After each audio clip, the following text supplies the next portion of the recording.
85 বছরের ইতিহাসে অন্যতম সেরা এবং সাহসী সিদ্ধান্ত নিয়েছে, পুরো জাতি গ্রহণ করতে প্রস্তুত। একের পর এক বিরাট বিরাট সুখবর আসছে বাংলাদেশের জন্য, বাংলাদেশের ভবিষ্যতের জন্য, বাংলাদেশের মুক্তিকামী জনতার জন্য। আলহামদুলিল্লাহ, আলহামদুলিল্লাহ, আলহামদুলিল্লাহ। আজকে যে ঘটনা ঘটেছে, সেই ঘটনা দেখে হিটলারের একটা ভবিষ্যৎবাণী আমার কাছে আজকে একদম চোখে আঙুল দিয়ে বুঝলে যেমন হয় ঠিক তেমনটাই প্রমাণ হলো। ডক্টর মোহাম্মদ ইউনূস এই কয়েক মাস যাবত নিজের যে বিভিন্ন সেক্টরগুলোতে অদক্ষ উপদেষ্টাদের কারণে যে সমালোচনার মুখে পড়েছেন, এগুলো সব কেটে যাবে। বাংলাদেশ রাতারাতি অনেক ঝামেলা থেকেও মুক্ত হবে। ঈদ দেরি আছে, আজকের দিন আপনাদেরকে 100টা ঈদ মোবারক দিতে আসছি। মাঝে মাঝে ক্ষমতাটা দেখাইতে হয়, সময় মতো দেখাইতে হয়। ছাত্র শিবিরের গোয়েন্দা বিভাগের ভয়ে দিশেহারা অবস্থা হয়ে গেছে র এবং মোসাদের সদস্যদের। যে ছাত্র শিবির শেখ হাসিনার গতি তছনছ করে দিয়েছে, সেই শিবিরকে বলে গুপ্ত শিবির। পাহাড়ে যে অশান্তি সৃষ্টি করে রেখেছে, ভারতের এই কাজে ইন্ধন জুগিয়েছে, সহযোগিতা করেছে বাংলাদেশের। দর্শক, বাংলাদেশের পার্বত্য এলাকা নিয়ে শুরু হয়েছে ভয়াবহ ষড়যন্ত্র। আমরা কতটুকু বুঝতে পারতেছি আমরা জানি না যে আমরা কত ভয়াবহ ষড়যন্ত্রের ভিতরে আছি, এবং বাংলাদেশটা কিন্তু ভাগ হয়ে যাচ্ছে, বাংলাদেশের অঞ্চলগুলো চলে যাচ্ছে। এটা একটা বৃহত্তর ষড়যন্ত্রের সুপরিকল্পিত অংশ বিশেষ। এটা আমরা কতটুকু বুঝতে পারতেছি আমরা জানি না, এবং যে কিভাবে প্রতিবেশী একটি দেশের ইন্ধনে এই ধরনের ঘটনা সংঘটিত হচ্ছে, এবং যার মূল উদ্দেশ্যই হচ্ছে আপনাদের সকলের প্রিয় সাকিব আল হাসান। তিনি শেখ হাসিনাকে ফ্যাসিস্ট, খুনি, হাজারো মায়ের বুক খালিকারি, হেলিকপ্টার দিয়ে নিজের জনগণকে গুলি করা সেই শেখ হাসিনাকে জন্মদিনের শুভেচ্ছা জানিয়েছেন আপনাদের সবার প্রিয় খেলোয়াড়, আপনাদের সবার প্রিয় অ্যাথলেট, প্রিয় মানুষ, প্রিয় ক্রিকেটার সাকিব আল হাসান। ভারত যদি আমাদের দেশে প্রবেশ করে, তাহলে আমাদের 50 লক্ষ যুবক ভারতের সাথে যুদ্ধ করবে, 25 লক্ষ সরাসরি যুদ্ধ করবে, আর 25 লক্ষ ভারতের 7 সিস্টারে ঢুকে যাবে এবং তাদের 7 সিস্টারকে খান খান করে দিবে। আমার মনে হয় উনি 50 লক্ষ কম বলেছেন, আমার মনে হয় এটা 5 কোটি বলতে গিয়ে উনি 50 লক্ষ বলেছেন। আসসালামু আলাইকুম প্রিয় দর্শক শ্রোতা, আশা করি সবাই ভালো আছেন। নতুন একটি ভিডিওতে সবাইকে স্বাগতম। বাংলাদেশের রাজনৈতিক প্রেক্ষাপট নিয়ে ভিডিওর শুরুতেই বেশ কিছু ভিডিওর অংশ বিশেষ আপনারা দেখেছেন। মূলত আজকের এই ভিডিওটিতে সেই সকল ভিডিওর বিস্তারিত আলোচনা দেখতে পারবেন। ভিডিওর শুরুতেই যে সকল ভিডিও দেখেছেন তা থেকে হয়তো আন্দাজ করতে পেরেছেন আজকের এই ভিডিওটি কতটুকু গুরুত্বপূর্ণ হতে চলেছে। অতএব চলুন না টেনে একটি লাইক দিয়ে সম্পূর্ণ ভিডিওটি দেখে আসি। দিশেহারা অবস্থা হয়ে গেছে র এবং মোসাদের সদস্যদের। বাংলাদেশের উপরে ভারত তার আধিপত্যবাদ কায়েম রাখার জন্য দীর্ঘদিন ধরে পাহাড়ে যে অশান্তি সৃষ্টি করে রেখেছে, ভারতের এই কাজে ইন্ধন জুগিয়েছে, সহযোগিতা করেছে বাংলাদেশের যত বাম আছে সমস্ত বামগুলো, এবং বামপন্থী দুটি পত্রিকা আছে, প্রথম আলো এবং ডেইলি স্টার। এরা প্রতিনিয়ত পাহাড়ে বাঙালিদের সাথে পাহাড়িদের সংঘর্ষ বাঁধিয়ে দেওয়ার জন্য এবং পাহাড় থেকে বাঙালিদেরকে ফিরিয়ে আনার জন্য, সেনাবাহিনী ফিরিয়ে আনার জন্য, পাহাড়কে ভারতের হাতে তুলে দেওয়ার জন্য হেন কোনো ষড়যন্ত্র নাই, হেন কোনো প্রচেষ্টা নাই যা এ দেশীয় বাংলাদেশি নামধারী বাম সংগঠনগুলো এবং প্রথম আলো এবং ডেইলি স্টার করে নেই। তারই ধারাবাহিকতায় গত 2 দিন আগে নতুন করে আবার উত্তেজনা দেখা দিয়েছে পাহাড়ে। এত মর্মান্তিক উত্তেজনা, আপনারা জানেন যে সন্তু লারমার সময় তারা যে সন্ত্রাসী কর্মকাণ্ড পাহাড়ে চালাতো, তারই প্রেক্ষিতে সেখানে সেনাবাহিনী মোতায়েন করা হয়েছিল। শেখ হাসিনা সরকার সন্তু লারমার সাথে শান্তি চুক্তি করেছিল। সেই শান্তি চুক্তির পরেও, শান্তি চুক্তির আড়ালে এই সুযোগ নিয়ে সন্তু লারমা পাহাড়কে তথা ওই 3 পার্বত্য জেলাকে ভারতের সাথে একীভূত করার জন্য, তারা ভারতের সাথে মিশে যাওয়ার জন্য বাংলাদেশের বিরুদ্ধে ষড়যন্ত্র করে গেছে। সন্তু লারমা আজ নাই, তার প্রেতাত্মারা, তার উত্তরসূরিরা আজ ঠিকই বাংলাদেশকে ছিন্ন ভিন্ন করার জন্য, পার্বত্য চট্টগ্রামকে বাংলাদেশ থেকে বিচ্ছিন্ন করার জন্য তারা ভারতের সাথে একীভূত হতে চায়, ভারতের সাথে তারা থাকতে চায়। এই মর্মে যখনই সুযোগ পায় কোনো না কোনো সুতায় তারা মাথাচাড়া দিয়ে ওঠে। সম্প্রতি নতুন করে আবার তাদের সন্ত্রাসী কর্মকাণ্ড মাথাচাড়া দিয়েছে। একজন মারমা মেয়ে ধর্ষিত হয়েছে, সেই ধর্ষণের ঘটনায় তারা নতুন করে আন্দোলন, সংগ্রাম এবং অবরোধ শুরু করেছে। সেনাবাহিনী 144 ধারা জারি করেছে পরিস্থিতি নিয়ন্ত্রণে আনার জন্য, সেনাবাহিনীর উপরে তারা হামলা চালিয়েছে। এটি আপনাদের জেনে রাখা দরকার যে কত ঠুনকো অজুহাতে তারা এরকম আন্দোলন, সংগ্রাম এবং অবরোধ শুরু করেছে। যে মারমা মেয়েটি ধর্ষিত হয়েছে, সেই ঘটনায় 5 জনকে এখন পর্যন্ত গ্রেফতার করা হয়েছে। এই 5 জনের ভিতরে 2 জন হিন্দু, 2 জন চাকমা এবং 1 জন মারমা। অথচ এরা কিন্তু গ্রেফতার হয়েছে ইতিমধ্যে। এই ঘটনার পরে মুসলমানদের দোকানপাটে হামলা চালানো হয়েছে, ভাঙচুর চালানো হয়েছে, মসজিদে হামলা চালানো হয়েছে, ভাঙচুর করা হয়েছে, মুসলমানদের উপরে হামলা চালানো হয়েছে এবং মুসলমান বাঙালিদেরকে বেছে বেছে সেখানে হামলা করা হচ্ছে এবং তাদেরকে সন্ত্রাসী হামলা চালিয়ে তাদেরকে আহত করা হচ্ছে। তার মানে কি? তার মানে ওই কিছুদিন আগে যে ইস্কন যেটা শুরু করেছিল, ওইটা যখন ইউনূস সরকারের বিশাল দক্ষতায় ব্যর্থ হয়েছে, নতুন করে আবার তারা সাম্প্রদায়িক দাঙ্গা লাগানোর জন্য তারা এই ধরনের উস্কানিমূলক কর্মকাণ্ড পরিচালনা করছে। আবার এর যে ঘটনা পরম্পরা আছে, এটার যে গ্রাউন্ড আছে, দেখুন ত্রিপুরার রাজা তিনি কি বলেছেন দেখুন। তিনি বলেছেন যে ইন্দোনেশিয়া থেকে যেমন পূর্ব তিমুর আলাদা করা হয়েছে, তেমনি আমরা বসে থাকতে পারি না। পাহাড়ের লোকজন আমাদের কাছে সাহায্য চাচ্ছে, তারা ভারতের সাথে একীভূত হতে চাচ্ছে। আমি জানি না কেন ভারত সরকার এখনো দেরি করছে।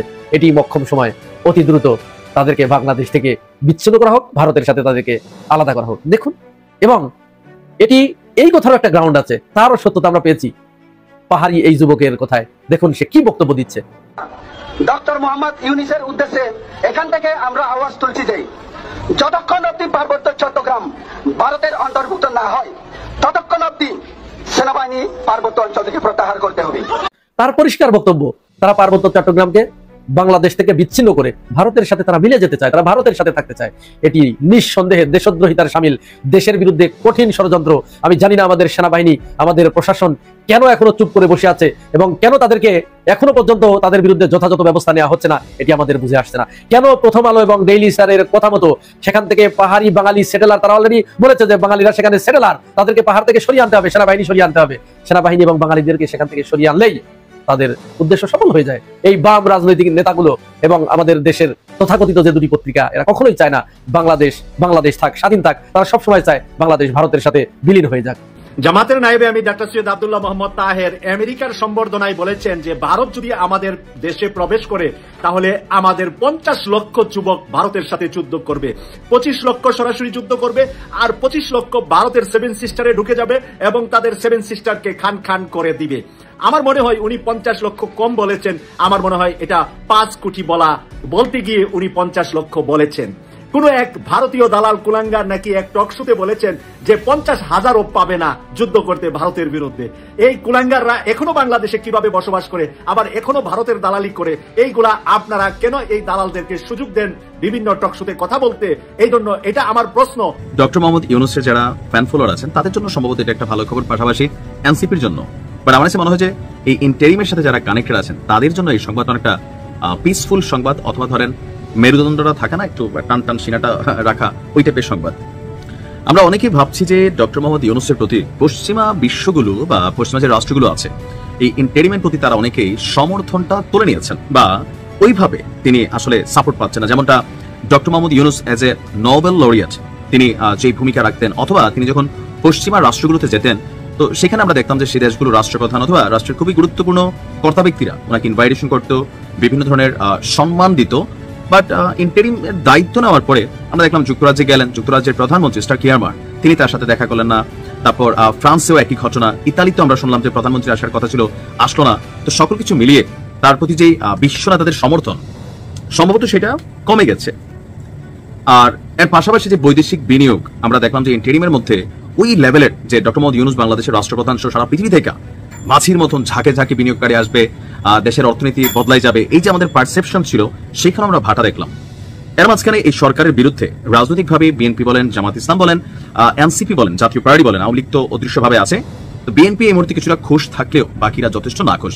আর যখন বুঝতে পারে যে পশ্চিমা কানেক্টিভিটিটা সরে গেছে, সো আরো শক্ত হবে। কিন্তু এর মাঝখানে এই মুহূর্তে ডক্টর ইউনূসের জন্য আশীর্বাদ হয়েছে, যেটা এই যে জাতিসংঘে তিনি এই মুহূর্তে সাধারণ অধিবেশনে যোগ দিতে গিয়েছেন, সেখানে বিশ্ব নেতাদের সাথে ওনার একটা বৈঠকের সুযোগ হয়েছে। কারণ পৃথিবীর নামি দামি রাষ্ট্রগুলো প্লাস পশ্চিমা রাষ্ট্রগুলো তারা কিন্তু সবাই এই অধিবেশনে যোগ দিতে আসছেন।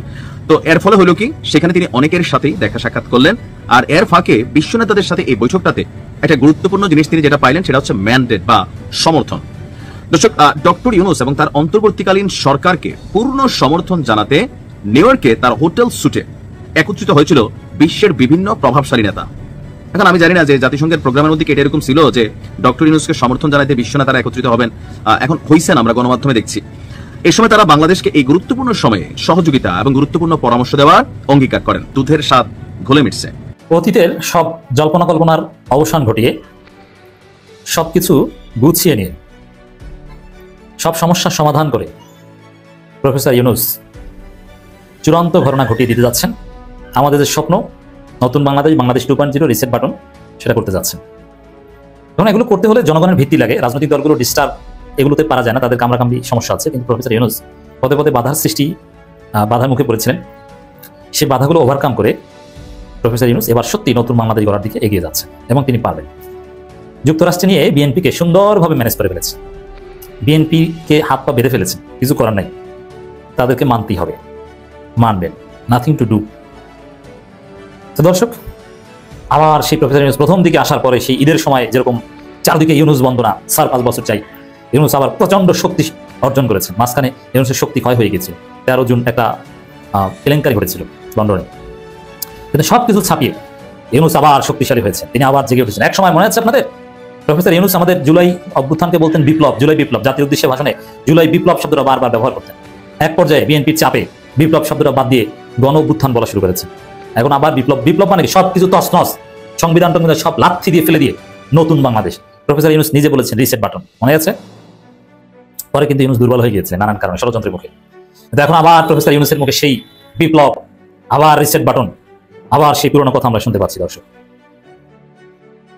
তো প্রফেসর ইউনূসের সামনে যত বাধা ছিল সব ওভারকাম করে এবার প্রফেসর ইউনূস ঘোষণা দিয়েছেন, খেলা দেখার দিন শেষ, নিজেরা খেলবো। কি খেলবেন? নতুন বাংলাদেশ গড়বেন। কেউ ঠেকাতে পারবে না, মূল কথা এটাই। আরো নানান দিক আছে, ভারত ষড়যন্ত্র করবে, অমুকে করবে, তমুকে করবে, কেউ ঠেকাতে পারবে না। জুলাই সনদের ভিত্তি দিয়ে নতুন বাংলাদেশ হবে, এটা করবেন প্রফেসর ইউনূস। অসাধারণ অগ্রগতি দর্শক, পরিস্থিতি সেদিকে যাচ্ছে। নিউ ইয়র্কেই বাংলাদেশের রাজনীতির ভবিষ্যৎ নির্ধারিত হচ্ছে, ভবিষ্যৎ রূপরেখা স্পষ্ট হচ্ছে। দেশ ও জাতি পুনর্গঠনে প্রবাসী বাংলাদেশিদের সহযোগিতা চেয়েছেন প্রধান উপদেষ্টা প্রফেসর মোহাম্মদ ইউনূস। দেখেন, এই প্রবাসীরা প্রফেসর ইউনূসের অন্যতম বড় শক্তি, শক্তির উৎস। আমি যে বললাম যে প্রফেসর শক্তি সঞ্চার করেছেন, এবার সংস্কার করবেন, বাংলাদেশ 2.0 করবেন, শক্তি রিসেট বাটন কার্যকর করবেন। এটা করতে হলে তো শক্তি লাগে। প্রফেসর ইউনূসের অন্যতম বড় শক্তি দেশের জুলাই পক্ষের শক্তি, ইসলামপন্থী শক্তি, আর প্রবাসী শক্তি, প্রবাসীদের রেমিট্যান্স, প্রবাসীদের সমর্থন, ভালোবাসা। এই শক্তি আবার অর্জন করছেন প্রফেসর ইউনূস। প্রবাসীরা প্রফেসর ইউনূসকে সমর্থন করছে, তাদের আবেগ আছে। কারণ প্রবাসীদের মনে অনেক কষ্ট, তারা মাথার ঘাম পায়ে ফেলে পরিবার থেকে দূরে থেকে চোখের পানি, কত যে চোখের পানি ধরে প্রবাসে থাকে। আমি আশা করছি সম্পূর্ণ ভিডিওটি দেখেছেন এবং এই ভিডিওর সাপেক্ষে আপনার কি মতামত অবশ্যই কমেন্ট বক্সে জানিয়ে যাবেন। ভিডিওটি ভালো লেগে থাকলে শেয়ার করতে ভুলবেন না। আমাদের এই চ্যানেলে নতুন হয়ে থাকলে চ্যানেলটি সাবস্ক্রাইব করে চ্যানেলের পাশে থাকবেন। আর যারা ইতিমধ্যে চ্যানেলটি সাবস্ক্রাইব করেছেন তাদেরকে অসংখ্য ধন্যবাদ। দেখা হবে নতুন কোনো ভিডিও নিয়ে, ততক্ষণ সবাই সুস্থ থাকবেন। আল্লাহ হাফেজ।